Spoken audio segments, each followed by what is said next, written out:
Plasterer.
How's that?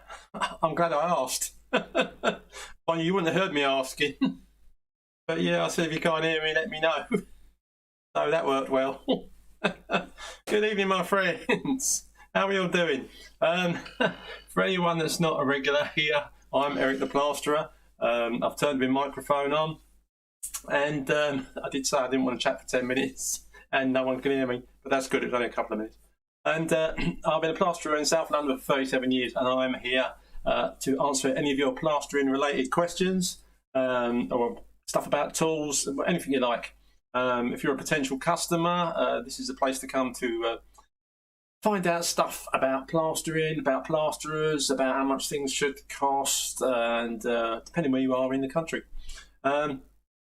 Yeah, what else did I say that you wouldn't have heard because I was on mute? Can't remember, but it doesn't matter. Oh yeah, we get a lot of regular guys along. God bless them. Hi guys, on every other Monday for this amazing event. And yeah, we have a good old chat about tools, work, and all the rest of it. And some of them still ask me questions about stuff or stuff that I do, whatever. And yeah, it's all good, but yeah, we're just a kind of like an open forum. Also, you will be able to ring in to the studio and have a chat with me if you can't get hold of me by typing on the old screen. But anyway, I'm going to move from this me skyry background to my lounge, to my relaxing lounge, where we can sit down, have a drink, beer, tea, coffee, short, whiskey, and have a chat. There we go. Oh, right. Where are we? Yeah, on me. Right, okay, I've done that. Hello. Hopefully, you can hear me now, can't you? Oh, please tell me you can hear me now. Evening, Mark. Jamie. Hello, Jamie. Parachute Regiment. You have to let me know what your name is, mate, or get it into your handle. Good. Okay, good. Everyone can hear me now. How is everybody? I haven't had I've changed most of my things on the screen and what have you, but I haven't had a chance to change this one. But it still holds true. I hope your 2022's got off to a good start. Smash our hopes and dreams and just yeah, take life by the horns and yeah, make the most of every day. Eric the Plasterer, positive guru. Not, as the case may be.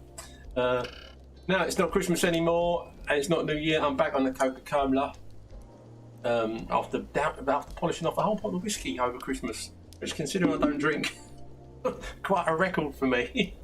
But I think I was just using it to wash down all the old goodies that you have over the Christmas period. My poor old 6-pack's gone for a burn. And I shall soon be getting it back. At least I hope so. A lot of guys are counting on me for fitness and stuff like that. Okay. Right. Hi Eric, I just bought a set of Magni trowel set, the 16-inch finishing trowel. Is that for wet and dry finish? It should be, yes, wet and dry finish. You should be able to put on with it, mate, as long as it's a solid trowel and it's not one of these flexible ones. Then yeah, laying on wet troweling, dry trowel at the end, as long as it's worn in a little bit. Which what I tend to do, because I bought a lot of trowels now are kind of pre-worn in. I've got a perma shape like Marshalltown, and that was basically, yeah, it's got the edge taken off it, so it's got a bit of nice, not a sharp blade, but sharper than it would be if it was completely unused trowel. But yes, mate, short answer is that she'll be absolutely fine. Roy Stern, hello mate, where you been? I can hear you fine. Oh, thank God for that. Mine's gone too, more of a egg now. Dear, never mind. You can get on track. I'm putting a link, not now, but I will be putting a link onto a fitness channel that I did years ago. I didn't really kind of like pursue it much. I pursued the fitness, but not doing any videos or stuff about it. A few guys have asked about it, so I'm zhuzhing it up a bit. And I'm not going to post on get the name of my own flipping channel now. Plasterer.org.uk. I won't be posting it on there. Be posted on a Eric de Valmancy fitness thing for those that want to get fit and injury free, like my good old self. But currently injury free. But then I have been off for a while. I've been putting in my kitchen. And that's going a bit slower than I was hoping, and a lot slower than the missus was hoping. But yeah, other than that, they're all good. Evening, James. I'm very well, thanks, mate. Hope you're too. Ah, dear. Hang on, bear with me. Yeah. This year I'm off to a bit of an evening, Silver. Looking good. Jolly good, mate. Jolly good. Yeah, cut my own hair again. I don't think it looks too bad. The missus keeps going, oh, please go to the barbers and get a proper haircut. I think, oh no, I've been cutting it now since the first lockdown. So, okay, it's not brilliant, but it's good enough for me. It don't cost me like, I don't know, 15 quid a time or whatever it was. Yeah, because I like when someone was cutting me hair, I like to leave a decent tip as well. That probably ended up costing me about 20 quid every time I went to get my hair cut. But and sometimes it was pretty tight on the old shaved round, the number one round here. I'll keep it a little bit longer now because yeah, as I'm getting old, while I've still got it, I want to kind of like not cut too much of it off in case it stops at some point, which I think it will, because my dad was getting pretty thin when he got old, and I'm officially old now, so I'm still doing all right. Dear. Yeah, so as ever, you can ring in. I think it's working. I've managed to charge up my phone that had gone flat, the studio phone, on 07516 214 983. If you want to give a call in and have a chat with me. Of course, if you're doing this, if you're typing up on your phone and watching this on your phone, you won't be able to ring. Well, you can, but it's a rigmarole, isn't it? But if you're watching on the telly box, then yeah, ring that number there and talk to me. Ask me a question about plastering, or anything plastering related, or about plasterers. I mean, most plasterers, or all the ones I know, lovely guys, all of them. And from what I know of them, I don't know them personally, or not one-to-one. They're reliable geezers. So, and if you're looking for a decent plasterer, then I've got plenty of links to them on this channel. And I can, if whatever area you might be in watching this, if you're looking for plasterers, most of the guys are kind of spread around the country. Some are in London, some are in further up north, out that way a bit, over in Ireland as well. So that's all good. And yeah, right, hang on, let's go over to the other screen just for a slightly different outlook on the world. Oh, there we go. Yeah, again, guys, for the regulars, I haven't had a chance to change this one or this one, but I stuck with Boris' video that I made up there, just so you can look at something different, apart from my mug and me crackly fire. Oh dear. Hey Stuart, evening mate. Been cutting my own hair for years. Yeah, mate, you got to change the adjustment on those clippers, mate. You've obviously got it on 0. But it looks lovely. It's lovely, Stu. Looking forward to tomorrow, by the way. Matthew, evening, mate. Yeah, all good, all good.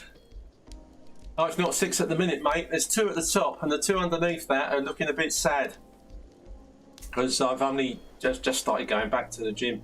And not as regular as I should be. You should be going at least, if you want to see a difference when it comes to working out in the gym, you've got to go at least 3 times a week, 3 days out of 7. And well, there's lots of debates on whether you can have a good old workout for 5 minutes and go home. I tend to do 45 minutes to an hour in the gym, mostly because I enjoy doing it as well. Once I'm there, if you come in and you get and you have your dinner and you have a bath or something, there's no way you're going to go back out to the gym. Yeah. I said I would give. I was in. Oh, hang on. Yeah. So the new fitness videos, mate, will be coming, but they'll be coming on my fitness channel, and I will put a link on here once I've got it all. I've got a diet, some videos about how to cook the stuff. You can kind of set it out for a week, so when you come in at the end of the day, you can just like open the fridge, have the dinner, and you're sorted. He said, no beer, nothing like that. But well, you can have the odd one. You can have one on a weekend, or you know, say.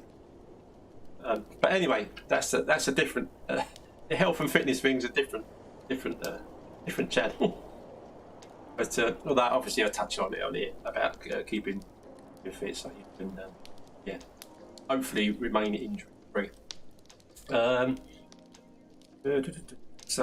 yes, for those of you that don't know, I'm assuming most of you do, I am being interviewed tomorrow on Trout Talk Facebook Live by Stuart Roberts, the one and only, on the best Facebook page for plasterers that is on Facebook.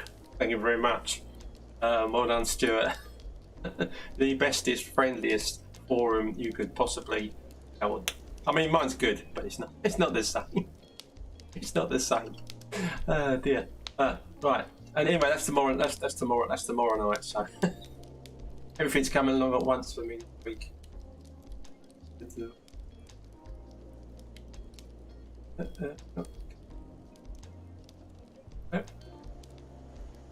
Bonding coat. Where would you recommend? Sand and cement. I tend to use bonding, mate, if I can, on most of my jobs. I'll only use sand and cement if there's a damp issue. Sand and cement with waterproofer in it, and then skim over that.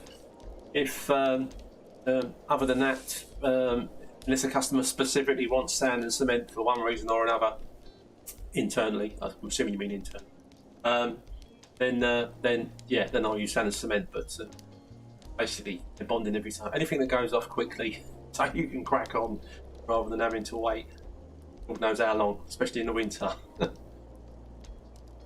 And Mark, and looking at, can't believe you've got so much rendering work to do, mate. This time of year, or any time of year. I don't even like it in the summer. Good on you, mate. On you. Where was I? Oh yeah, I went to B&Q today to get some. I don't know if you read that up there. To get some gear for a job I'm starting tomorrow, and okay, I was some guy parked next to me in the car park, and then when we came out, I think it was the same fella. Evening, Mark. That's Mark Chambers. Evening, mate. Another plasterer. And he went to me as I came back out. He said, hello, mate. It's Eric. And I went, yeah, hello, mate. And I'm thinking, I don't recognise your face. Where do I know you from? He was like, oh, you're on the YouTube. So, hey, fame at last. I got recognised in the street, sort of thing, from my YouTube channel. Not bad when you only got 1,700 subscribers, as opposed to a few 100,000. But you know, I'm working on it. I'm in no hurry. Dave, hi. Tool cleanup. Water down the drain, or in the flower bed. Oh, mate. If it's a big old garden where you can put some in the flower bed, I mean, I wouldn't just pour a load of mucky old water into someone's flower bed.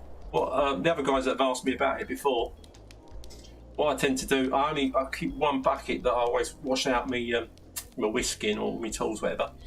So I've always got another bucket for just fresh water and my big mixing tub. And what I'll do, I'll at the end of the day, because it does settle quite a bit, I'll pour most of the dirty water off, but all that sludge in the bottom, you can either stick that straight into a bag, a rubble sack, or if it's really sloppy, a handful of finish or bonding in it to thicken it up, whack it in a bag, treat it with all your other rubbish, either take it with you or whatever you would normally do with the rubbish. Yeah, and then the rest of the water I will either put down the loo or down the drain, as opposed to the garden. Sometimes I've chucked it on a flower bed thinking, oh yeah, that just soak in there, and it suddenly starts running through the grass in a very pink looking fashion, and you kind of think, yeah, no, I shouldn't have poured that there, it don't look good. And I mean, a bit of rain will soon wash it away, but yeah, so yeah, drain the water off as best you can. You can just chuck down the loo, but all the sludgy stuff, don't chuck that down the loo or the drain, or definitely not in the flower bed. So yeah, though obviously I've done that in the past. I decided it wasn't a great idea. For anybody who has just joined us, this is Ask the Plasterer with me, Eric the Plasterer, and I am here to answer any of your plastering related questions. I've been a plasterer in South London for 37 years. And yeah, so I know quite a bit, but I don't know everything. Right, let me just check. Is this working? Yeah. Ask the Plasterer. Hey, ask the Plasterer.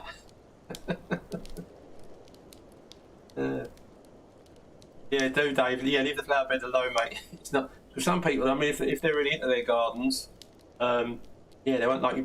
They won't like you putting the dirty water on the old on their flower bed. They might go, oh, that's got something in it that's not good for me hydrangeas, and then you're flummoxed, mate. You know, I'd never have you back to plaster for them again. And it's all about keeping the customer happy. Do a decent job, keep the place spotlessly clean. Don't get any rubbish on their carpet. And unless you've organised with them that they're going to get shot of the rubbish, take all your rubbish away. Don't let them assume you're going to take any rubbish away and ever leave a bag they can't hardly lift next to their bin after you've gone, because they won't like that. And there's something like that, even if you did a good job with the plastering there. Once again, they might be less likely to call you back. And it's all about repeat work. Massive amount of my custom and the work I do is from customers I've worked for over the years. But keep moving. I don't know why. You work on their house and you say, don't. You're not going to move like once you've done all this work. No, we're not going to move. And then 6 months down the road, or you're down the road, whatever, they ring you up and they go, oh, we've moved. Yeah, need some plastering doing. Are you still doing it? And I do sometimes think, what, do you think I might have retired because I've got old, or you just been, you know, why the hell are you still doing it? What a job. But it's lovely, guys, isn't it? It's lovely, really. Yeah, I'm off to a fairly slow start at the beginning of this year, but it suits me. It don't suit me financially, but it suits me in the yeah, but get back to work. Rather than just fitting the old kitchen downstairs, or the other stuff I've done in the meantime. I've only just really started getting back on the tools. Well, yeah. But if I'm really honest with you, tomorrow. So I have had so much time off over Christmas. It's naughty. But now I'm skint, so I'm back out there. When you first start off plastering, how much should you depend on trowel sets or brands. When you first start plastering, this. It's definitely worth buying a proper plastering trowel. I mean, unless you've just got to fill in a hole once in a DIY fashion, and that's absolutely fine. But then it's probably not worth spending £40 on the trowel upwards. Yeah, my suggestion would be one, and it would be a Marshalltown, not like a Permaflex stainless steel, preferably. But carbon steel trowels fine. They wear in quicker because they're prone to rusting. And you keep sanding them down to get the rust off. Oh, that's what I used to do. And it wears them in a lot quicker. But stainless steel takes longer to wear in. But if you buy a Permaflex one, they're pre-warmed, so and they just get nicer the longer you use them. But they are ready to go. So that'd be my suggestion. You don't need to buy sets of trowels. It's worth getting some smaller, not necessarily trowels, but any kind of like filling knives, getting in beside architraves and tight spaces that you will just have to go around as a spread, and not a lot you can do about it.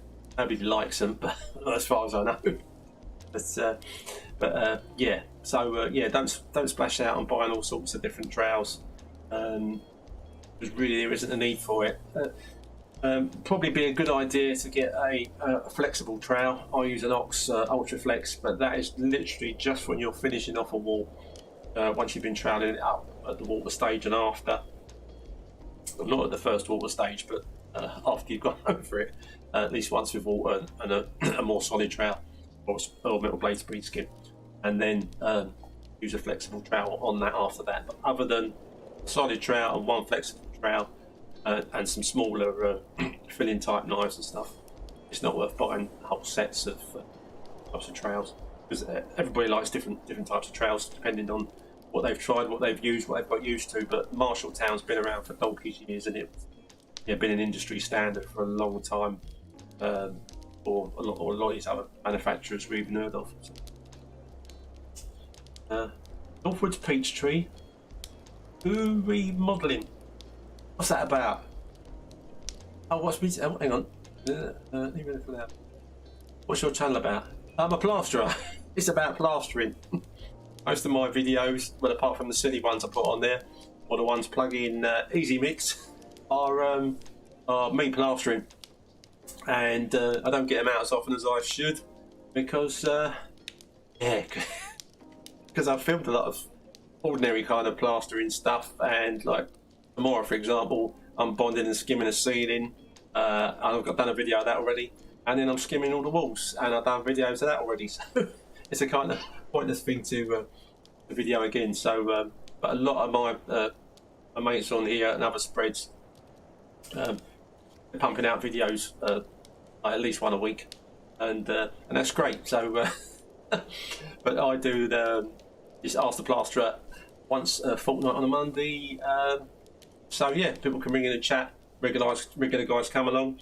I've got this forum as well that I've got links to in my descriptions of my videos.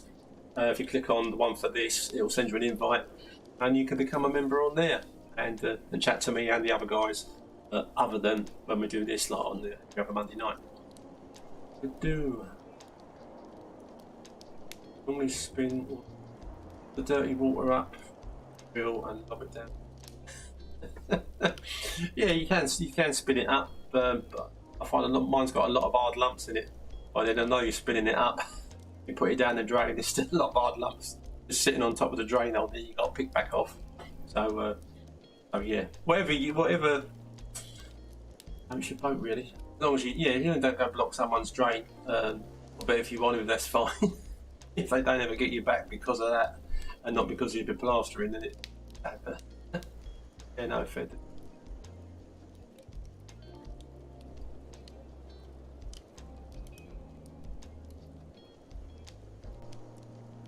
How's everybody? Is everybody busy at the moment, or is it starting off slow for you, or are you rushed off your feet, or have you got the whole year booked up from halfway through last year? I mean, it's still going to be it's going to be a busy year, regardless, I mean, sometimes it always kicks off a little bit slower in January. People are just getting over Christmas and the New Year, and then they start thinking, right, well, I want to get that sorted out, and they start, ringing you. Sad thing is they all start ringing at the same time, which ain't so good.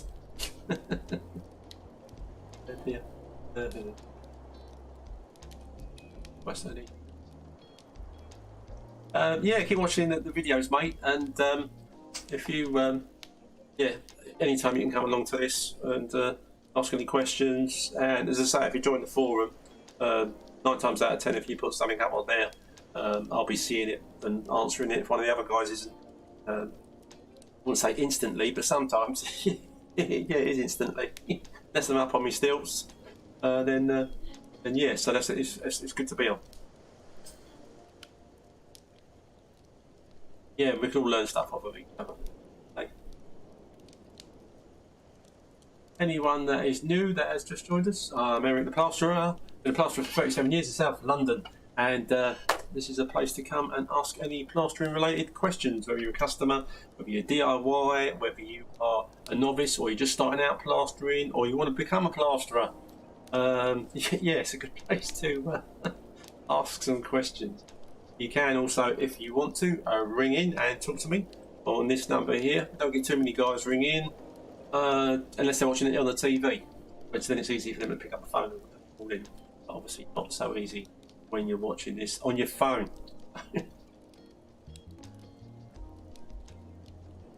Dave, British Gypsum, Gyprock, Sound Block, Plasterboard. Do I need to PVA this first? Not really, mate. Most plasterboards, even if the specialist ones or sound blocks or whatever, the whole idea is that the surface is, because most of the technology for what they're meant to be good for, it tends to be behind the on the back of the plasterboard or permeated into it. But the idea of it is that the finish of a plasterboard should be that you can put plaster on it. You can never go wrong by putting PVA onto plasterboard, or in my opinion anyway, because it's a kind of belt and braces thing. If you're concerned it might be an issue with it. The only time I've ever had a problem with plasterboard, and it's been fairly rare, is when it's been stored somewhere extremely dry or in the sun for I don't know how long, and the suction on it was ridiculous for plasterboard, because plasterboard's is meant to have a kind of certain type of suction time on it, and if you ever get that kind of issue, mind you've got nowhere really with plasterboard until you put some moisture on it or put some plaster on it.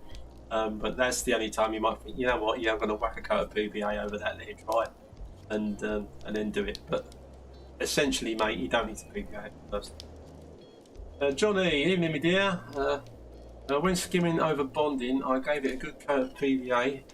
You let it dry, mate, didn't you? You didn't do it while it was tacky. I know a lot of guys do, and they love doing it that way, and it's absolutely fine.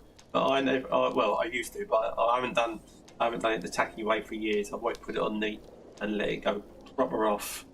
Have a good coat of PVA. It's still blistered in parts. Why does this happen?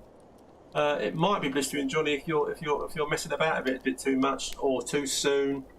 Because once it's on there, yeah, it's easy to mess about with it if you're kind of hanging about and you're a bit bored because you've only done maybe not particularly big area or whatever. Or if you're using, yeah, it's like if you when you put your first coat on, you can rule that off straight away with a plastic bladed speed skin. But if you do it with a metal blade speed skin, it will just sucks all the water to the surface and it would blister like crazy. So either messing about a bit too soon or for too much, or putting water on it too soon will always cause blistering, like no matter what. So it's just a case of making sure it's picking up enough before you do anything to it. And occasionally I've had balls that just seem to blister for no reason. I can put my finger on, but if that does happen, you can't really get blister out until the wall's nearly gone completely, and then a hard trowel. Not when it has gone completely, no, you can still do it then. But when it's nearly, it's gone hard, but it's not rock hard, you can then give them a hard trowel, and that will trowel the blisters out. If they're massive blisters and you leave them for too long, and then let it go too hard, and then try and drown them out. You'll probably just pop them. But it's a thing that comes with experience, I suppose. But yeah, no, it shouldn't have. It really happened, mate. Unless it's for one of those reasons. Sam, have you noticed a dip in quality with Marshalltown trowels? My 2-month-old perma shape is bent horribly. No, not really, mate. To be honest, I mean, the Marshalltown I'm still using at the minute, I've had for quite a few years. I can't remember how many. I tend to, when it comes to my solid Marshalltown for laying on, for most of my first part of my plastering, I don't tend to get another one until it either gets irreparably damaged by dropping it and it gets such a big dink in it you can't really. You probably could get it out somehow, but it's just not worth it. I don't tend to, not had one for a good while. So they're not. It'd be silly if the newer ones were less quality in the tension of the steel, because if they were rubbish, there's so many other brands out there now. If they started making less quality trowels, then they'd go down the pan before you know it. But so no, mate. But yeah. You ain't got a labourer that you've upset. And he's had a bit of a go at it or something like that. I'm only kidding, but you never know. But no, it should be. Yeah, no, yeah, and it shouldn't be horribly. If you might see a vein bend in it, it wouldn't be good. But if it's horribly bent, mate, that sounds a bit odd. Mike, question: what's the best way to go about plastering a wall that's had the tiles ripped off? Thanks. What I tend to do, Mike, is oftentimes there can be a lot of glue. It depends how the tiles have been stuck on, but 9 times out of 10 there's bits of glue that are either in blobs. I mean, blobs you can tend to knock off fairly easy. Normally it's the old notch trowel pattern on there, and sometimes, depending if a lot of that has already come off, then it's probably worth taking the last bit off. And if it's flat enough, it's probably good enough for a skim. But 9 times out of 10, it's not, and it's still a bit bumpy. And what I tend to do, I'll PVA that, and then I'll basically go over it with bonding to get a flat base where the rough parts are. And once that's picked up, or once that's gone, I'll then skim over it.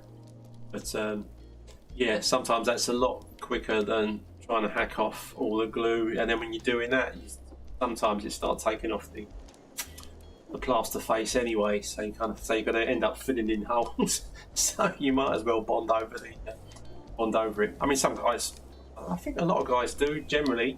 Not something you have to do. Some guys might frown upon it, but I've done it for years. I don't know how many bathrooms I've done over the years, and if they rip the tiles off and it's bumpy, I just tend to give the whole thing cut of PVA and then bond it all flat, and then put the skim on when it's ready. Johnny, yes mate, the PVA was totally dry. Yeah, it can only be, Johnny, hitting it too soon, or or putting water on it too soon. I don't know what stage you got your blisters in at it. But tell us what stage you did that at, mate. Was that when the water on starting to trowel it up? Was it at that point you were popping blisters, or? And sometimes if you're putting it on and it's blistering, as you literally as you're putting it on, then there's too much suction in the background, and that can cause almost a popping as you go over. The air gets trapped well in a little in a porous, whatever the substrate is underneath, and that's not good. But yeah, no, if you've done the neat PVA and it dried, that shouldn't have been the issue.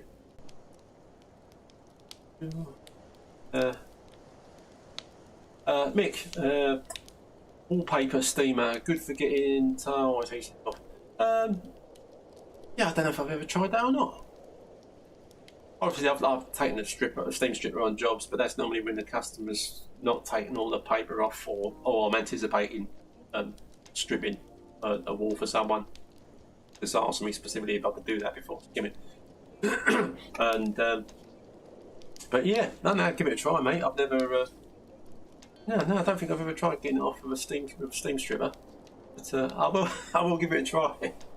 The thing is, normally I go to do a bathroom like that. I haven't got my steam stripper with me. I've turned up to jobs where I'm meant to be stripping some paper, and I still haven't taken my steam stripper with me, which isn't too bad to go back for it if it's a local job. But if it's flipping miles away, I think, oh man, I forgot my steam stripper. And the speed difference between doing it with or without one would be crazy. So yeah, sometimes it'd be worth going back, or hopefully just leave that bit of wall till the next day. Depending how big the job is. Mark, oh hey! I've stopped using Marshalltown Permashape. Why, Mark? Why? Broke the last two. I had I think because they are heated up and bent the right way, makes them more brittle. Well, maybe, mate. I mean, if I'm honest with you, when I bought mine, I knew it was pre-worn, but I didn't realise that was the Permashape one until I cleaned it and it said Permashape on it.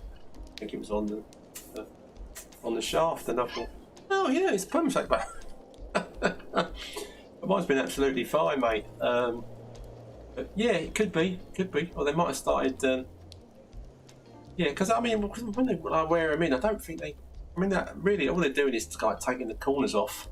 Not as much as you'd notice, but they're not ultra sharp, and you've got a bit of wear in the blade. You know, it's instead of being like completely square, if you looked at it under a microscope, or having a bit of a curve on it, it's kind of already been worn in the way it would be worn if you were wearing it in by hand. So yeah, I mean, they heat it up for the tension of the steel, but I don't think they heat it up to bend it the right way, to get it how they want it. But I don't know, because I don't manufacture trowels for a living. So you could be absolutely right. I was just saying, Mark, I don't know how you do all that rendering, mate. That chimney breast you did. I'm sorry for those of you who don't know what I'm talking about. Chimney breast, around those chimney pots on top of that place, mate. Bloody lovely job.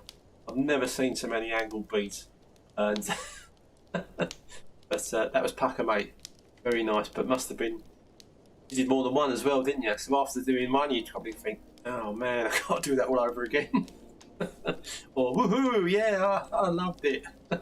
I think like cutting beads galore and getting them all nice and level and square and round. And but at least, as you said, mate, you could see it from the ground. Because nothing worse than doing all that work, making it look beautiful, and then when you're on the floor, you can't see it. You just see the pots coming up over the top. Mick tried it. Often time adhesive. It's off lovely. Oh, I'll definitely give it a go, Mick. The old steam stripper. If it does that, then yeah, because if I've had taken it off, I've just been had my old scraper at it or a little chisel and hammer and done it that way.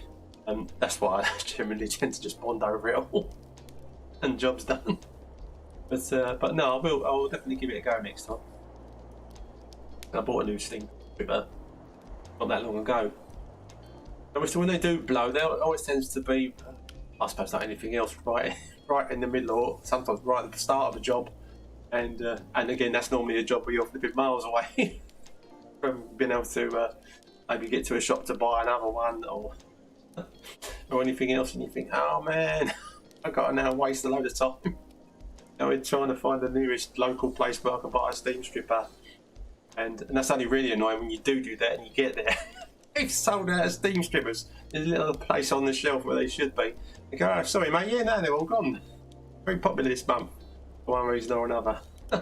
If you are just joining us, I am Eric the Plasterer. I've been a plasterer for 37,000 years, and this is Ask the Plasterer, where you can come and ask any plastering related questions, whether you're a newbie, a DIYer, a time-served tradesman, or anything in between. This is a place you can come and type up a question, or you can give me a ring on this number and you can talk to me live in the studio, assuming you're not watching the recording, obviously. Try that. Yes, that's another one of the weird ones. As have I'm an improver, 3 years experience, very confident in my ability. I'm starting new improver role soon. Taking a bit of a pay cut. I won't take the pay cut, mate. But I feel this is necessary since I'm right there. Yeah, I mean, yeah, you should be fairly confident after 3 years doing improving and stuff, and all the stuff that you. It's not fun to do a lot of the times. And that's like when I was starting out, I did get a lot of yeah, sort of like, oh, you can do the reveals, you can do yeah, all those bits between the architraves and the door, those narrow bits. Yeah, if you can improve all those for us, to sort those out, and yeah, but no, good on you, mate. Good on you. Well, just keep at it, and hopefully you do get a chance. Like you are getting options to be able to do large areas and ceilings and walls and stuff. I don't know, like when you say you've been doing like an improver for 3 years, how much you've actually done. You've covered everything, and your confidence is now built up. I mean, you can either there's different types of guys. Some guys, like a guy I knew, loved working. He worked for a plumber. He wasn't plastering, but and although the plumber friend that employed him gave him every opportunity to kind of. Well, he obviously did learn all the stuff that he needed to learn. But he could literally could have gone on his own if he wanted to.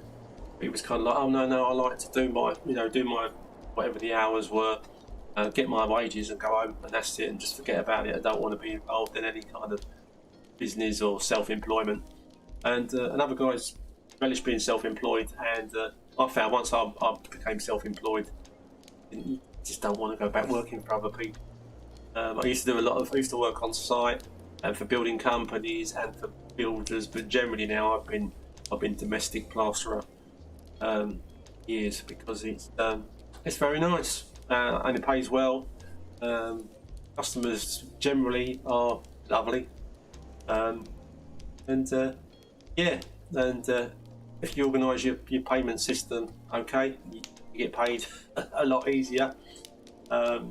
As I found working for big companies and for builders sometimes, if the builders are waiting for a client to pay a stage payment and they ask you if you can wait for your money and all that kind of stuff, I couldn't be doing with in the end. So I went on my own, like on domestics, and never look back. It'd be quite nice to, I think, to work on a site again, just to work with other guys. You do get used to working on your own. And I don't mind it again because I've done that for years. But it is nice to be working with either a small team or on site with like big teams of guys. Yeah, it's nice. That's its bad side as well. But like anything else.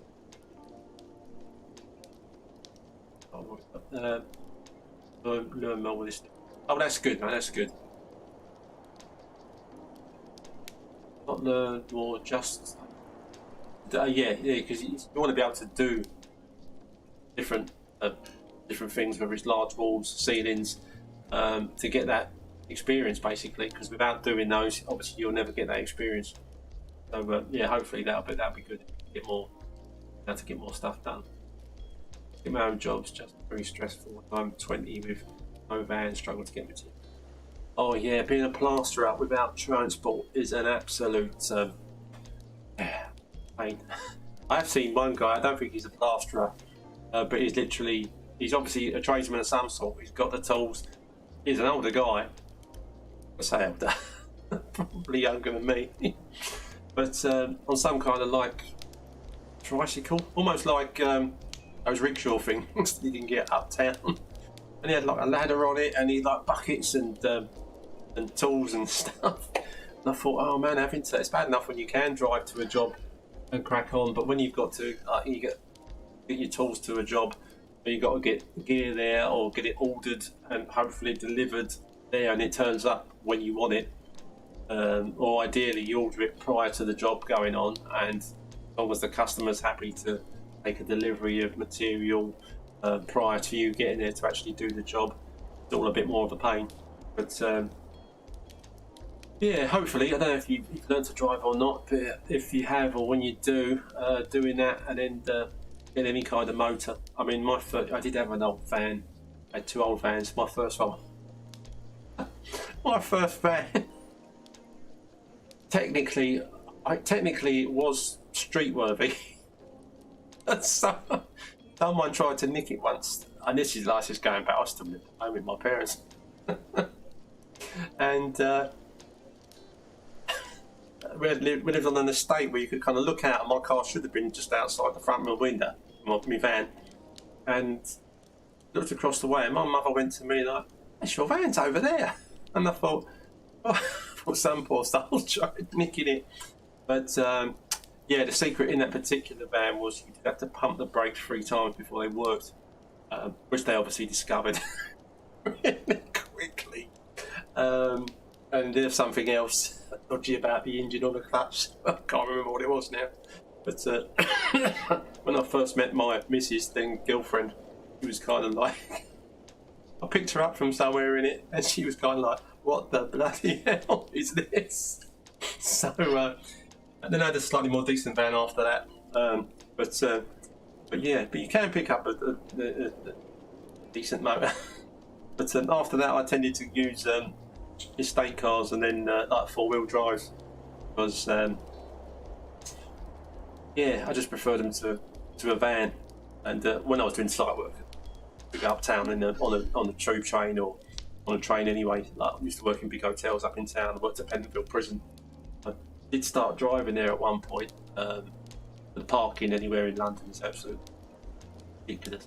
And a stone did drop off a lorry once and take the back window out of my XR3. I wasn't very happy. So that's going back a bit. That's when XR3, Escort XR3s were like, "Whoa, look at that! Oh, lovely! Pepper pot wheels and everything." Oh, Anthony, hello mate! Yay! Nice to see you. This guy, I got recognised in being cute today by his name's Mark. Evening, Mark. If you're here or if you're watching this later, Mark Chambers. He's a spread. He's spreaded for years, and then he did other jobs like in carpentry and other stuff like that. Worked for a few companies, and now in the last 5 years or so, he's been back on the tools spreading, and he said to me today, "Oh, you're Eric," and I went, "Yeah," and he said, "Oh yeah, I've seen you on your YouTube channel." And I was like, "Where?" And he went, "Oh yeah, I'll find another bloke as well. He's really good in Wales." Was that? And I said, "What, Anthony Parry?" That's it, Anthony Parry. You went, "Anthony Parry Plastering, yeah, great bloke." I went, "Yeah, he's always pumping out the videos, mate, and he's a good guy to watch." And I did say, because you do, mate. You work your old proverbials off, and you film them and you're bashing out your videos on a weekly basis, and more power to you, Anthony, for doing that, mate, because it's good. And it's what makes your channel grow, which is why mine slowly creeps up at the moment, because I'm not getting any videos out there. And only starts jumping in subscribers when I do. So, but yeah, I'm happy plugging everybody else in the meantime, and they can take some strain off. So that was fun, mate. So technically, you've sort of been recognised as well, just not in the street, but to me. But it was someone in the street that only knew me from the channel and knew you from YouTube. So hey, fame at last. Pulling up on a bike with all my tools can look unprofessional. Yeah, I suppose that is true, mate. Yeah, I would feel. I'd feel uncomfortable, kind of like. I'd just be concerned. I mean, if you're kind of 20, I'd probably. But if I turned up as an old geezer on a bicycle, customers, new customers, the old customers would probably go, "What's happened to your motor?" But new ones would probably go, "Ooh. Yeah, this old fella, he's definitely a plasterer, isn't he?" That's why it's good to have a website and I'd have a YouTube channel, even if you only stick a few plastering videos on it once you get the knack for that, and so that people can link to them. You can link them from a website, but you can make your own websites pretty reasonably, as opposed to paying companies that do websites and that. Which is what I've always done on my own website, and link your YouTube videos to it, and then people can have a watch of you plastering and go, "Oh yeah, that's a good job. We'll get him in." And then it doesn't matter if you turn up on the bike. And then actually, you could make a thing out of the fact that you got a bike and you turn up on the bike. And but I just hope you don't get jobs that are too far away, because I hate the cycle. But man, it'll keep you fit. Plastering keeps you fit anyway. But if you're cycling and plastering, wow, Famous or infamous? And yeah, bit of both, I think, mate. A bit of both. If you've just joined us, I'm Eric the Plasterer. This is Ask the Plasterer, and I am here along with my regular pals to answer any of your plastering-related questions. I've been a plasterer in South London for 37 years, and yeah, and I've said that I don't know how many times, and my poor old regulars, sick of the sound of it. But probably just goes over their ear holes have been trained to just pop that bit off when I say that. Just so they can stay sane.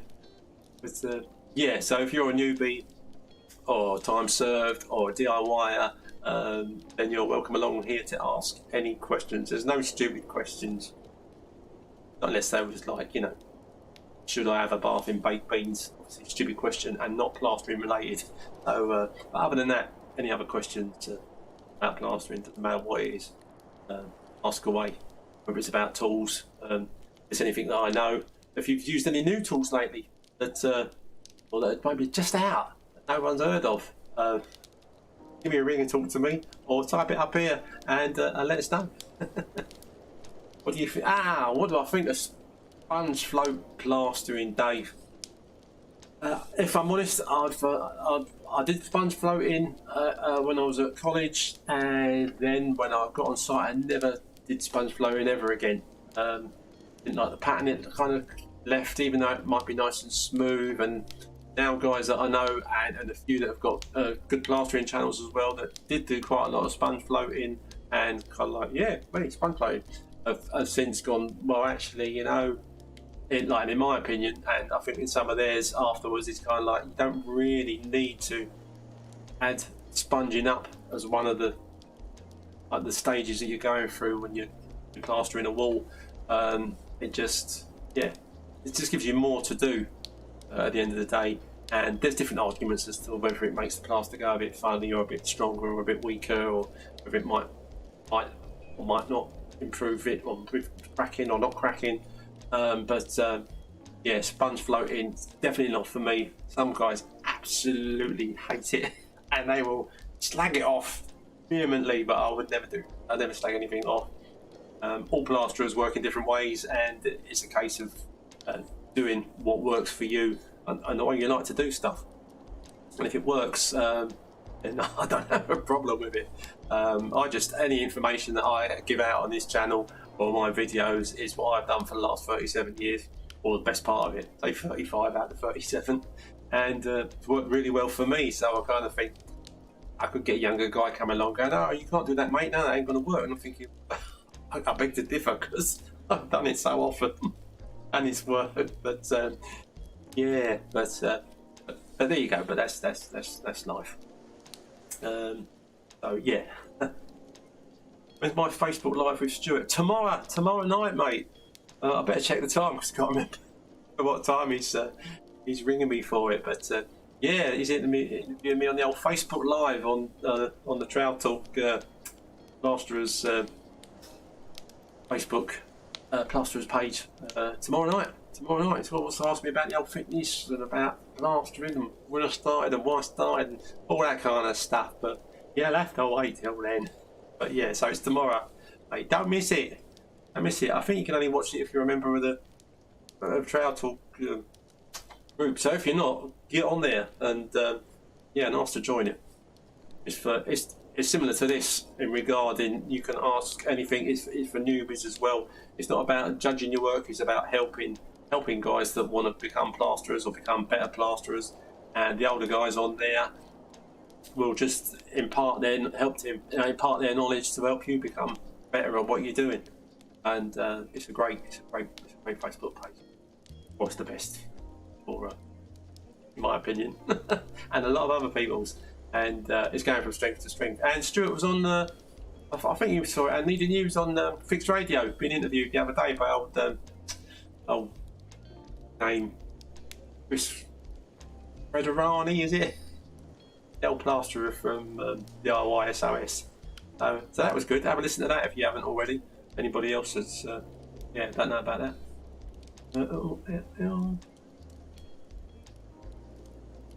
30 minutes past 18. Yeah, that's when it is. Cheers, Jamie. Oh, rubbish with a 24-hour clock.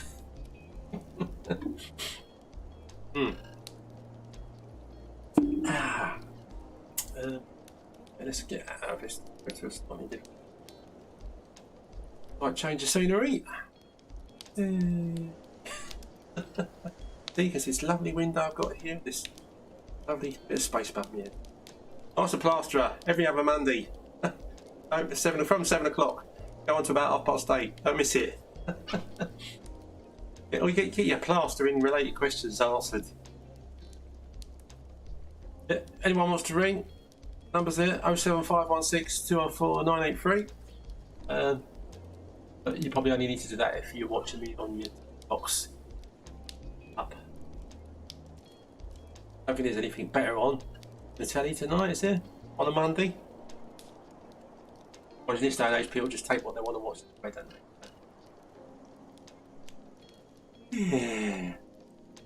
Has anyone bought any new tools lately? Is everyone like very busy? I mean, Dave, Jamie, Anthony, are you kind of like, oh, the old phone's ringing off the hook, or is it coming in steadily for you at the minute, or how's it all going?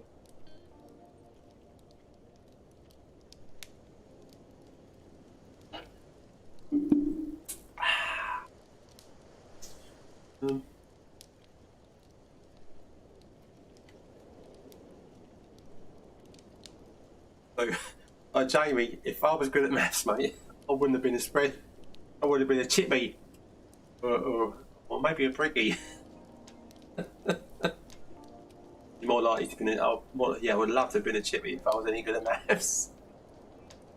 Not so much probably then, but now I think it'd be nice to be a chippy, because the good thing about being a chippy, I know it's got nothing to do with plastering, is that instead of your van or your motor getting completely full of dust, coating everything and wrecking stuff, you'd just be full of sawdust. And let's face it, like sawdust, you just brush it off, can't you? And it smells lovely. It's like pine sawdust stuff. Oh, beautiful, beautiful. But no, we got that smell of PVA. When I've occasionally had to take the missus somewhere in my work motor, jumps in the passenger seat, goes, "Ooh, what's that? Is that PVA? That's PVA in it." She goes, "Yes, babe. Oh, it don't smell that bad. It's quite a pleasant smell, PVA." She don't like it. So, but you don't get that for your chippy. Okay, wood glue, the same as PVA, isn't it? But it's only in a little pot. You can just squirt it on. You ain't got a big tub of it in the bag with a roller in it. Well, that's me anyway, and a big brush. But yeah, it just smells of sawdust, mate. Chippy, smells of sawdust. Oh, and of course that lovely smell of damp bonding going off that you might have in your bags of rubbish that you're taking away in the back of your motor. Possibly left a bag or two in the back for a few days. Yeah, it's not the nicest smell. I mean, you get used to it as a plasterer, you don't even notice it really, do you? But other people. I've often bonded out someone's whatever it is I'm doing in their place. And I go, oh, that's bonding. Oh, but this they say it's the bonding. Don't ask me if I do a shower or something. The bonding's a bit whiffy. And I go, well, actually, yeah, it don't smell great, but I can hardly smell it. I don't notice it anymore, thankfully. I suppose it's a bit like working, like doing autopsies and stuff like that. Got a bit of Vaseline under your nose or something smelly, whatever it is they do. But I digress. What are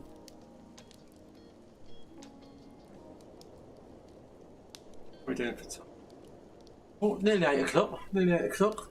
I'm good. I'm still good for a while, fellas. If you want to talk about anything, any of the regulars. You busy? What do you call that? Yeah. Oh dear. What else has happened recently? Not a lot. I've been typing up the got that interview to do with Blaine. I did tell him I would type up a lot of the questions beforehand, so he'd had a rough idea at least of what I'm going to be asking him during the interview, which helps. Which Stuart's done with me as well, just so I've got a rough idea of what he's going to ask me, so I don't go, I don't know. But yeah. Yeah, hardball, Jamie, don't smell too good, mate, does it? I don't actually. Yeah, that is a bit of an extra, particularly not nice smell. Hardball. But I rarely use it, thankfully. Used some on the job a little while ago, and I don't know why. I think that for some reason there was no bonding, or no bonding in B&Q anyway. And but they had hardball, so I thought I'll just get some hardball and use that. But yeah, definitely a bit stinky for sure. If you have just joined us, I'm Eric the Plasterer. This is Ask the Plasterer. I've been a plasterer for 37 years, and I'm here to answer your plastering related questions. A lot of the guys that come along are regulars, and mostly spreads as well, and DIYers and newbies through the trade, and regular time served experienced tradesmen. So if I can't answer you, these guys can help you out, help you up an answer. If you join my back there for a second. Plastering community, which is a Discord site. Basically, if you go into any of my videos, there's a link in the description for Discord server.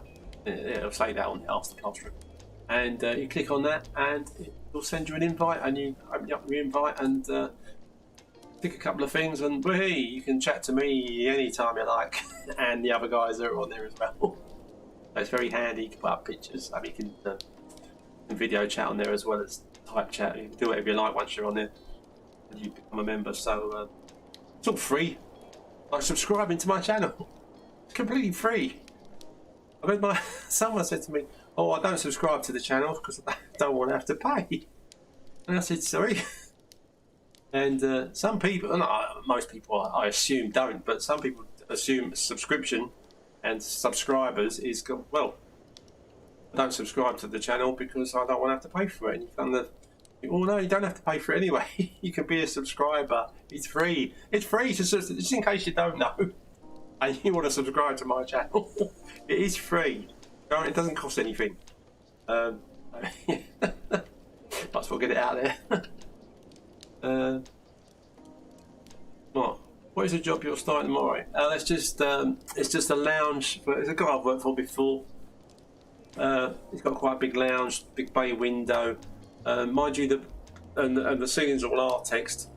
The bay itself isn't Artex. It's got wooden slats in it, and they're set up flush with the Artex ceiling. And he's taking it down.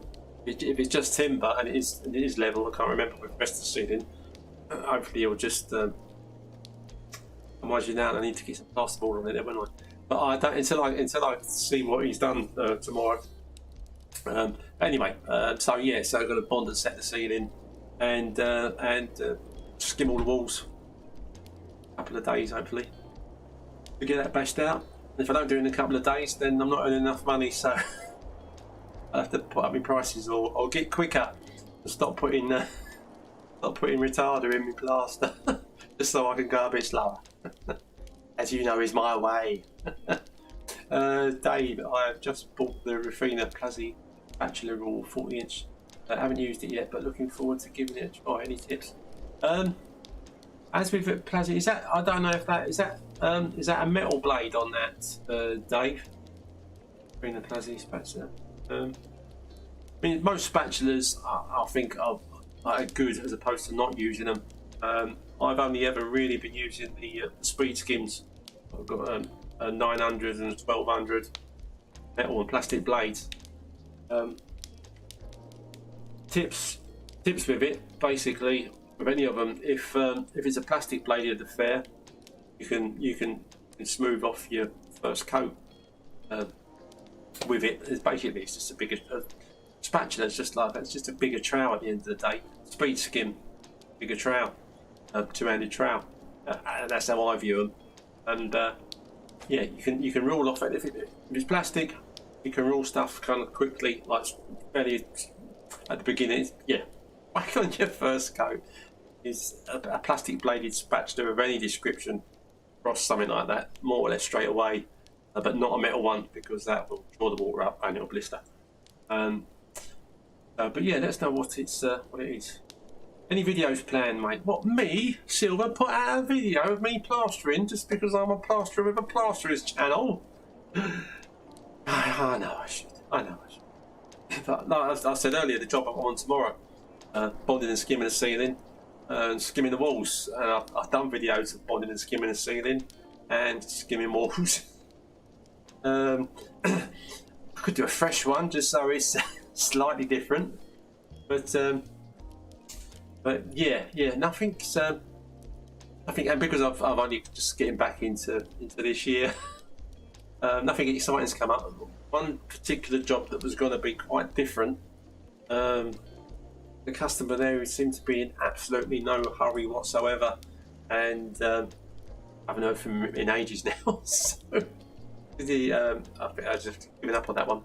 That would have been interesting, the film, if I'd have got it.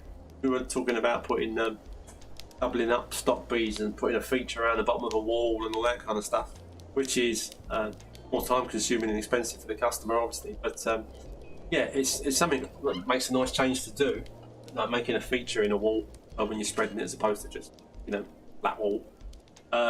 He was having that instead. He wanted that instead of a skirting, and he wanted then a stop at the bottom that then dipped under and all done in beads. He was going to fit a laminate underneath that, and stuff like that would be worth me doing a video for. And a lot of other stuff I've covered. Obviously, the other guys cover it as well, Anthony and Alex and Joel with his outdoor rendering stuff, and Stuart. So yeah, you just have to keep relying on them for a minute, mate, until one of mine does come out, and then you go, oh, hey, Eric's put out a video. You might get another subscriber now. But yes, mate. Yeah, so that's that will be happening. Hang on, plastic. Yeah, Dave, if it's plastic, mate, then again, you don't mess about with the gear, but you can go over stuff quite quickly on your first coat with spatula, tips wise, but just don't ever do it with a metal bladed one. Any metal bladed spats only use basically when I would only use once I'm putting water on the wall, a bit of wet trout, and then because I've got the speed skims, I'll use that metal blade then, and then finish off right at the end with the sexy trout. Michael, hello Michael. See the price of plaster has gone up B&Q now to over £8 a bag. Well, I did buy some today, and I thought I need to check out how much I'm spending so I can calculate what this job is costing me in gear. It keeps going up. I just got in the motor and shot home. And now you mentioned it, I haven't checked the receipt to see how much it was per bag in there. But yeah, I think I glanced at the prices, but I don't go in. No, I just just want to get this gear and get home and get ready for tomorrow. Oh, and for tonight, and for tomorrow night. Happy days. But yeah, mate, it's getting sub. I liked it when it was a £5 a bag, but now it's £8 a bag and counting. So it's fitness next, but yes, Silver, my tomorrow on the Facebook Live, Stuart's going to, apart from other stuff, he's going to ask me about my fitness regime and diet and stuff like that, and staying injury free our game. And my fitness channel that I had before that I didn't really pursue it, I'll be banging some stuff on that and just putting a link on my channel, so people that are interested in that kind of stuff can go over to that channel and have a look at it there, rather than me.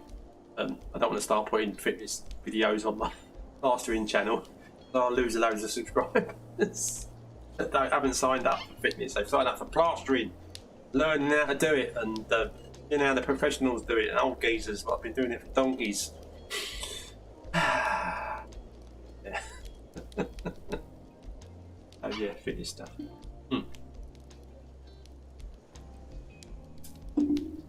But yeah, as soon as something interesting happens that I can film, and I'm not under pressure, I will get another video out there, because I know people like them. I mean, when I do get a new video out there, I watch it myself. You know, I mean, oh, obviously I know I've done it because I was there.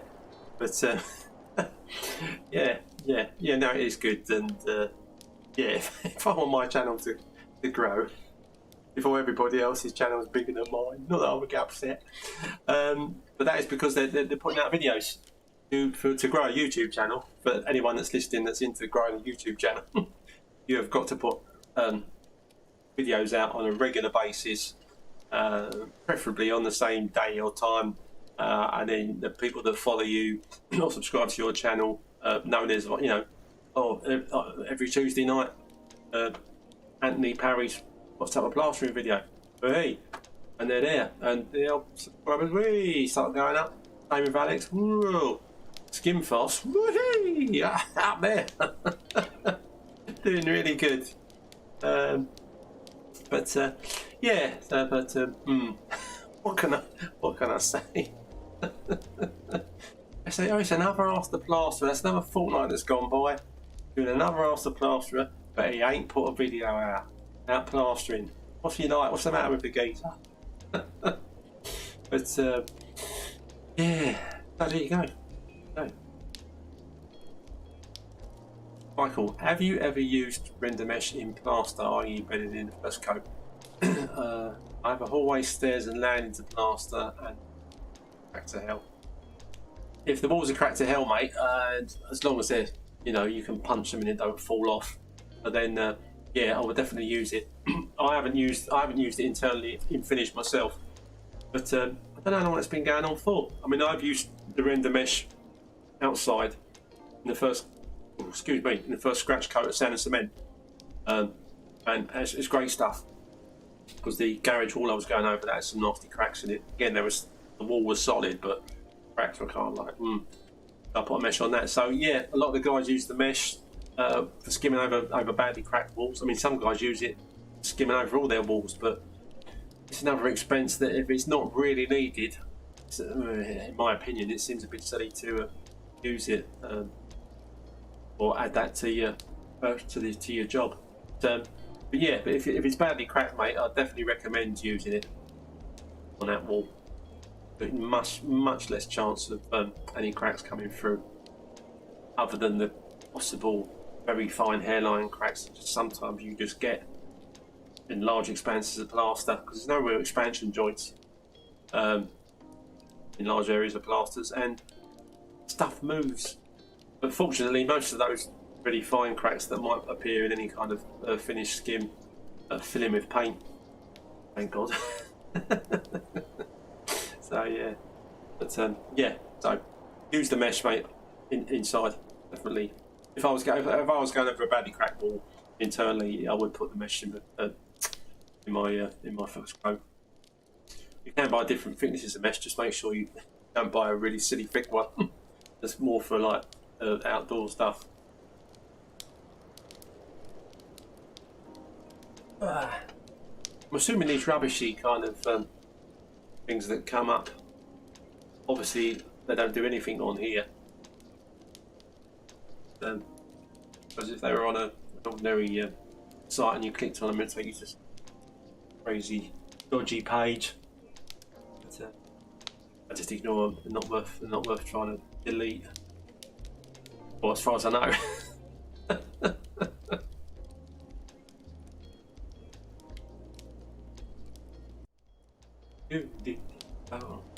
Right guys, how are we doing for time? It's 8:15. I'm going to hang around for another 15 minutes to talk about anything you might want to talk about.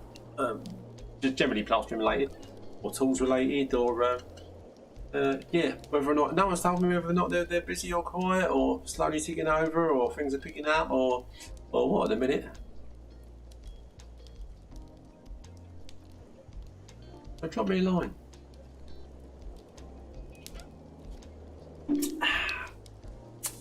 If you have just joined us, which I'm hoping some people have, because I can't believe all these people that are on it. I've just been listening to me to waffle all this time, so there must be some new people come along. And if you are new, I am Eric Plasterer. I've been plasterer for 37 years, and here to answer any of your plastering related questions. These also go out as a podcast a couple of days later, so you can listen to them wherever you get your podcasts at your listening pleasure. while you're at work or wherever, or ignoring the missus. I don't suggest that you do that though, that's a bit dangerous.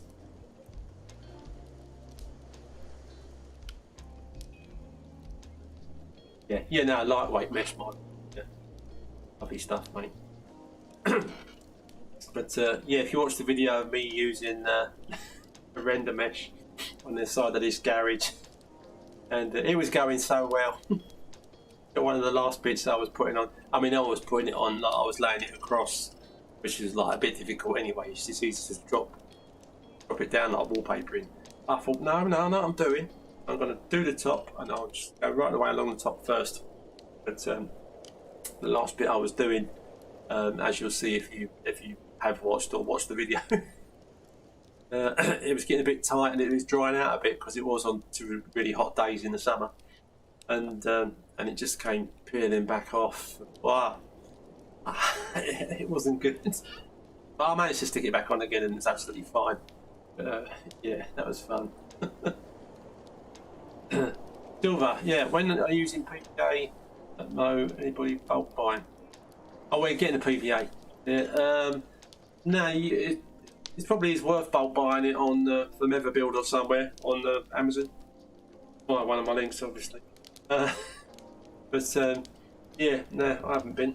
I don't know if any other guys have bulk buying any of this stuff. I'm still popping in there, grabbing a gallon or two for the old B&Qs. I say cheapest. It's gone up to it's been around about a tenner for ages, for years even. Now it's 13-14 quid, 5 litres. So I think, as well as the plaster, yeah, the PVA's going up, everything's going up.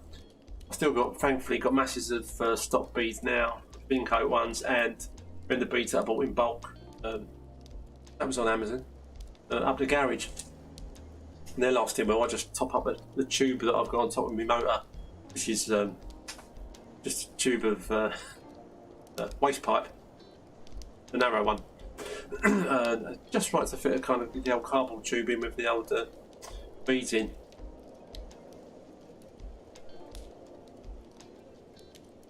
Eddie, hello mate.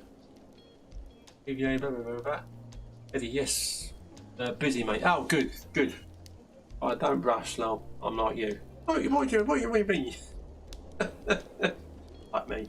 Yeah, good. It's the only way to be. As you become more mature, then it's much more just to take it easy and not kill yourself. Only really young newspreads seem to kill themselves. Or guys with a massive amount of financial commitments, which when you're younger you do have. I remember, yeah, man, so many bills and a mortgage. Still paying it now, flipping it. Blooming endowment mortgages, they never paid out in the end, like they were meant to. When I first got a mortgage, the interest rate was 15. Well, quickly jumped up to 15.5%. It's been below zero now, isn't it, for donkeys? But yeah, because the idea when I bought a place was it was meant to be, once you bought it, it was meant to be better than, like, cheaper than renting. But it wasn't the case. I got a mortgage and it more or less doubled what I had to pay within about a month of buying the place. But at least their houses weren't quite so ridiculous. Eka, rendered a wall recently and got small hairline cracks. New block didn't dry too fast. Way more experienced plasterer, I reckon. Too much lime in the top coat. 5-1. 1. Waterproof. Using the game. Too much lime. Could be if you do. Yeah, if you do put too much lime. Mind you, 5-1. I mean, I tend to work a lot. A lot of guys work 5-1. I do tend to work 3 and 4-1 mixes. But with one lime, I normally put one lime in, and that's fine. But if I've learned from experience, if there is too much lime in a mix, it can cause some serious cracking. Again, depending on the surface that you're going onto. If it's quite a porous surface, a breeze block, for example, if you're putting it on those, and there's a bit too much lime in it, then that will cause cracking. I mean, you can get cracking anyway with sand and cement. Is notorious for shrinking, and within that shrinking period, you can get cracking, which is another reason I don't mind doing rendering on the inside that I'm going to skim over, because you can render it, let it dry, and if it cracks, although it cracks, it's still solid as a rock, and then your skim will just fill in all those cracks and cover it all up, and be absolutely fine, as long as you don't skim it the same day, because then when it cracks, it will crackle the skim as well. Oh, good.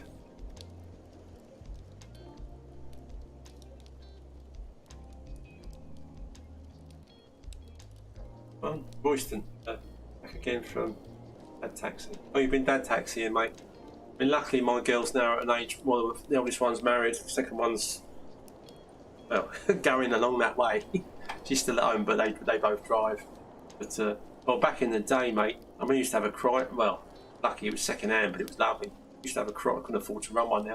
I have a Chrysler Voyager. And lovely, because the girls had a seat each, getting one of those bloody video players in the back. But yeah, only trouble with having a motor that was like a 7-seater was you tended to take all their friends to wherever they were all going, whether it's to a party or to not a nightclub as such, but some kind, we're going to some bar in Croydon or somewhere. And it's like, oh, Dad, can you give us all a lift? And yeah, down the old taxi in. They're dropping them off not too bad, it's they're picking them up. God knows what time. I think I'll have a beer or a short, and I think, oh, actually, we better be a bit careful, because you've got to drive again later and go and pick the girls up and all their mates, and drop all their mates home. Oh, what a lovely dad I am, or was. Or still am, obviously, but yeah, Dad Taxi. Oh, I'm glad that's over, the Dad Taxi bit. No, I'll still do it at a push if they need me, yeah, I'll be there. Lime lets it breathe. Waterproof stops it breathing. Don't think they should. Yeah, no, Mark's probably right on that front. I mean, I've used lime and waterproofer, but obviously when you, yeah, you don't because you can get waterproofers. A lot of waterproofers have got I was going to say retardant. Then a lot of waterproofers have got a plasticizer in with them. So if you are using those, you don't really need to put lime in as well, unless it's something where you want it to breathe, and you'd use the lime as a plasticizer and not put waterproofer in, not put the both in. So I've been guilty of doing both before. Okay, but yeah, any kind of advice you can get for it, not for sand and cement or plaster not cracking, good to take. And yeah, what Mark says there,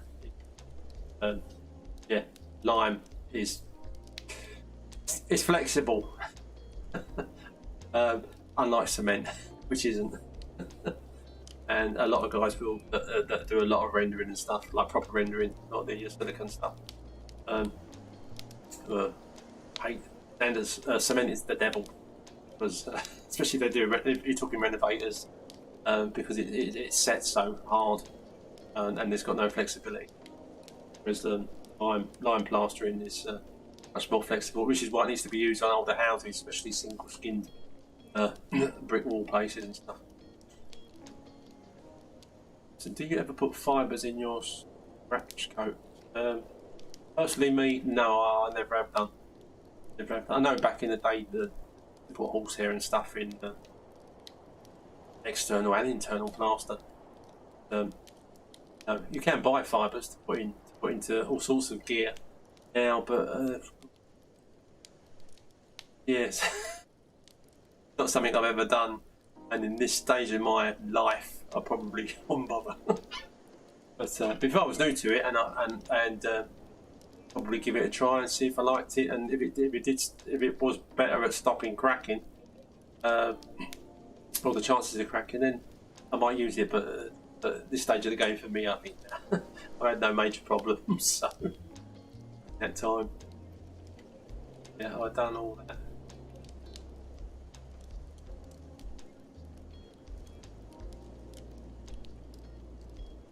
Oh, right, gotcha. Gotcha, mate. Sorry, I won't find what we were talking about then. We were talking about dad taxiing, weren't we? Oh, dear. Yeah, but now I've got a grandkiddie, and I'm thinking, well, no, my dad will pick him up, won't he? We better, otherwise Grandad will have to do it. I'll be back to Grandad taxi. I'll be then. What do you know, my brother-in-law probably let me. Oh, Grandad will pick you up, baby. If you need a lift. That's really, he'll bring you home. Oh dear. I put the 20mm concrete fibres in mine and. Oh no, cool, mate. Yeah, no, Royston, if the stuff works well, mate, then and you're used to using it, then yeah, crack on, keep using the gear.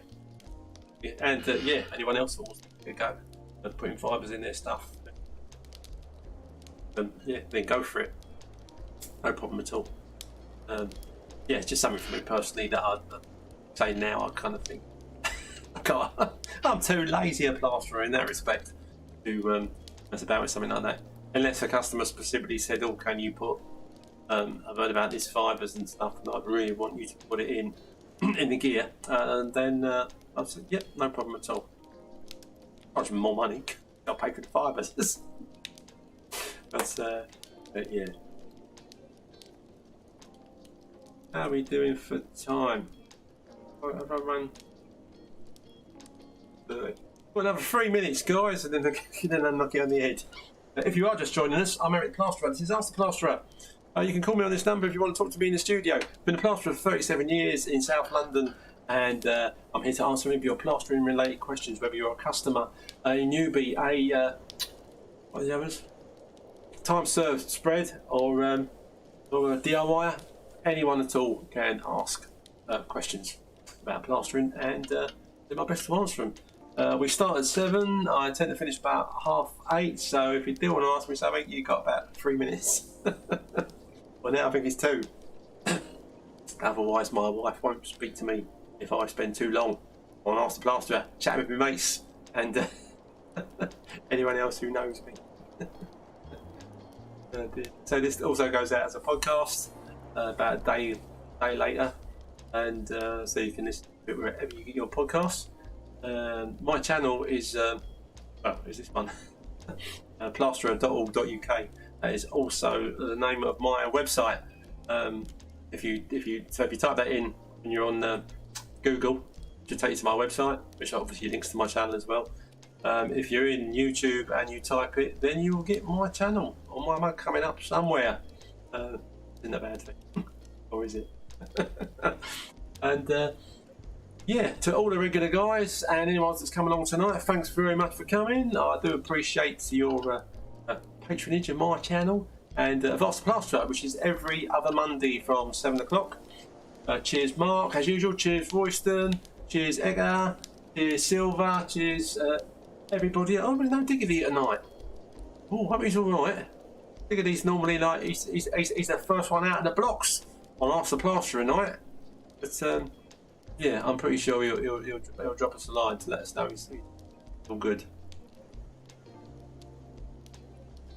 Cheers, Mark. Okay, you're gonna talk to yourself tomorrow night as well, mate. Hey, what a guy! What a guy! Okay, if you've just joined us, you're too late. This is Eric the Plasterer signing off and thanking everybody for coming. And cheers, guys. I appreciate you being here. And I'm not on my own. Oh, I still can't find the turn this thing off button. How long have I been doing this now? What's this? Ask the Plasterer number 28. Oh dear. Right, come on now, it's here somewhere. Click on that one. Yeah, then you click on this other one. Oh, let's just play this once more. Ask the Plasterer. Hey. Cheers, Royston. Alright, catch you all later, guys. Thanks for coming, and yeah, Get onto me Discord server, onto me forum, and chat to me there. Right, this is it. I think I'm going now. I'll see you soon. Bye for now.